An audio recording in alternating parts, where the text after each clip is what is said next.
Singapore में चिराग पासवान ने उद्योगपतियों के साथ BITO और बिहारी फर्स्ट पर किया विचार विमर्श।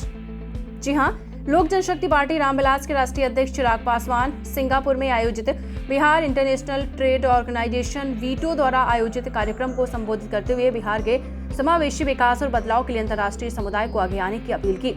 चिराग ने कहा कि बिहार में जब तक आर्थिक विकास को लेकर उद्योग, आधारभूत संरचना और शिक्षा, स्वास्थ्य और कृषि को विकसित नहीं किया जाएगा, तब तक बिहार का विकास संभव नहीं है। चिराग ने बिहार की छवि को बदलने की जरूरत बताया।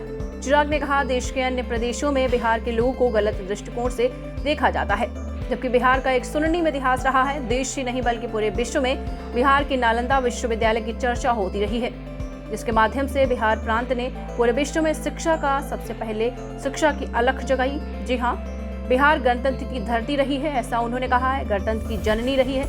सबसे पहला गणतंत्र के लिए बिहार के वैशाली को आज भी याद किया जाता है। कृषि के क्षेत्र में देखें तो अपार संभावनाएं हैं। वह ऐसे कृषि उत्पाद हैं जिनके अंतर्राष्ट्रीय बाजारों में अच्छी कीमत मिल सकती है। बावजूद सुविधा के अभाव में उन्हें बाजार के अभाव में किसानों को उनका वाजिब लागत मूल्य नहीं मिल पाता है। बिहार सरकार की गलत नीतियों के कारण आज बिहार पूरे देश ही नहीं बल्कि विश्व में बिहार शर्मसार हो रहा है। आज बिहारी को बिहार से बाहर अपमानित होना पड़ता है। चिराग ने कहा कि हमें आज दलित, महादलित और अग्रे पिछड़े में बांटने की कवायद जारी है, जबकि मैं मानता हूं अग्रे पिछड़े में बांटने से ज्यादा अच्छा हमें बिहारी होने पर गर्व होना चाहिए। तो लगातार आपको बताते चले, उन्होंने कहा है कि राजनीतिक दलों द्वारा चुनाव को लेकर जातीय समीकरण बनने पर कड़ी प्रतिक्रिया जाहिर करते हुए कहा है कि समीकरण के बल पर वह सरकार तो बना लेते हैं, लेकिन बिहार की स्थिति दिन ब दिन खराब होती चली जाती है।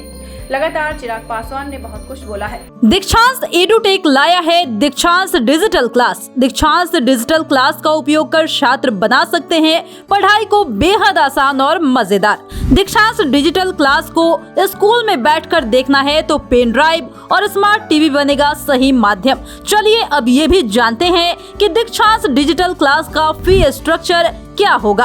नर्सरी से लेकर UKG के लिए 7,000, नर्सरी से लेकर दूसरी कक्षा के लिए 12,000, नर्सरी से लेकर 5वीं तक के लिए 18,000, नर्सरी से लेकर 8वीं तक के लिए 24,000, नर्सरी से लेकर 10वीं तक के लिए 30,000।